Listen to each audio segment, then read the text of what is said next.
Subtemanya adalah kesehatan. Kami juga akan mengundang Bapak Tolhas Damani MED untuk dapat mengambil undian daftar pertanyaan Bapak dari fishbowl yang telah tersedia. Apakah huruf A, B, atau C yang akan muncul?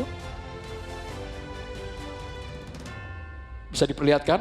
Huruf A. Baik. Ini pertanyaannya masih tersegel dengan subtema kesehatan. Kita akan membuka dan kami ingatkan kepada calon presiden untuk bisa menyimak baik-baik pertanyaan karena hanya akan dibacakan satu kali. Baik. Pertanyaan untuk calon presiden nomor urut 3, Bapak Ganjar Pranowo.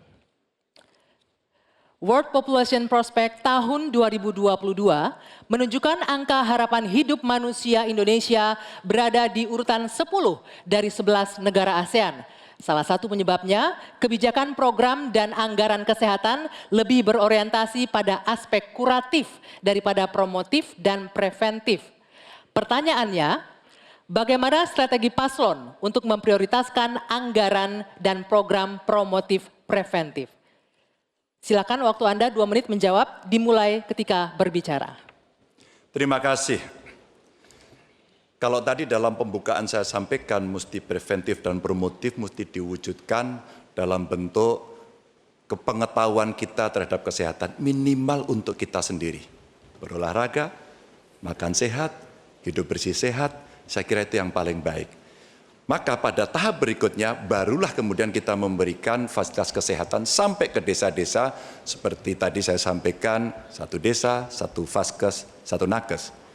Hanya memang ketika undang-undang sebelumnya mengatur bahwa ada prosentase dari anggaran untuk kesehatan mesti diberikan, terpotong kemarin.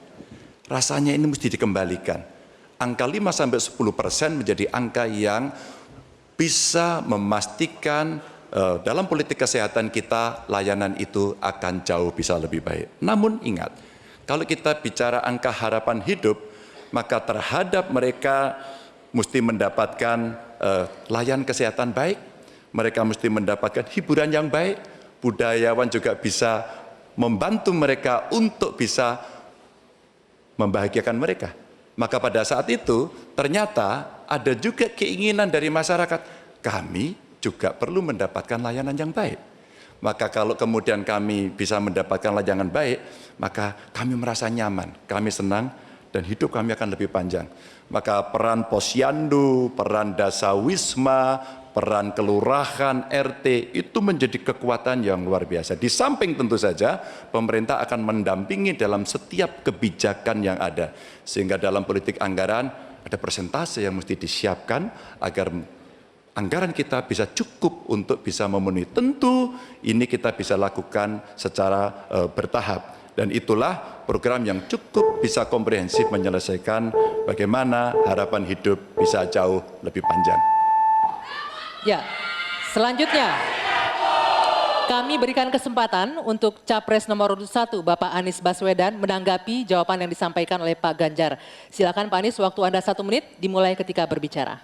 Yang tadi disampaikan baik dan izinkan saya meneruskan bahwa salah satu persoalan utama adalah pusat kesehatan masyarakat kita saat ini diarahkan terlalu fokus pada hal-hal yang sifatnya kuratif.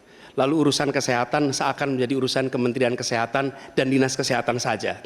Dan salah satu masalah utama adalah banyak yang disebabkan oleh pola hidup yang tidak sehat. Karena itu kami melihat yang disebut sebagai promotif, preventif, kuratif ini harus seimbang. Jadi kesehatan itu harus lintas sektoral. Kami pernah lakukan ini di Jakarta. Yang kita kerjakan misalnya membangun air bersih misalnya di Kepulauan Seribu supaya mereka dapat air yang sehat. Yang kedua membangun taman-taman, membangun jalur sepeda, kemudian membangun trotoar, membuat orang berjalan kaki, festival olahraga. Jadi unsurnya adalah lintas sektoral supaya dana itu bukan hanya pada dinas kesehatan, tapi pada semua bidang yang terkait dengan preventif promotif. Ya, Berikutnya kami persilakan Capres nomor urut Prabowo Subianto untuk menanggapi jawaban dari Pak Ganjar. Silakan Pak Prabowo, waktunya 1 menit. Jadi saya lebih ke arah solutif langsung dan cepat.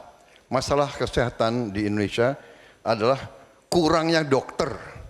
Kita kurang 140.000 dokter. Itu utama. Bayangkan kalau ada yang kena stroke atau serangan jantung, 2 sebab yang paling besar kematian. Di beberapa kabupaten tidak ada spesialis jantung atau spesialis stroke. 2, tidak ada perlengkapan yang memadai. CT scan, PET scan, jarang ada di kabupaten. Ini harus kita atasi dan ini bisa kita atasi. Jadi solutifnya demikian. Dan yang paling penting dalam preventif adalah makan bergizi untuk anak-anak dan ibu-ibu yang melahirkan. Makan bergizi ini meningkatkan daya tahan, imunitas, mencegah penyakit. Ini adalah strategis sekali. Makan bergizi untuk anak-anak Indonesia. Terima kasih. Waktunya habis. Jelajahi cara baru mendapatkan informasi. Download Metro TV Extend sekarang.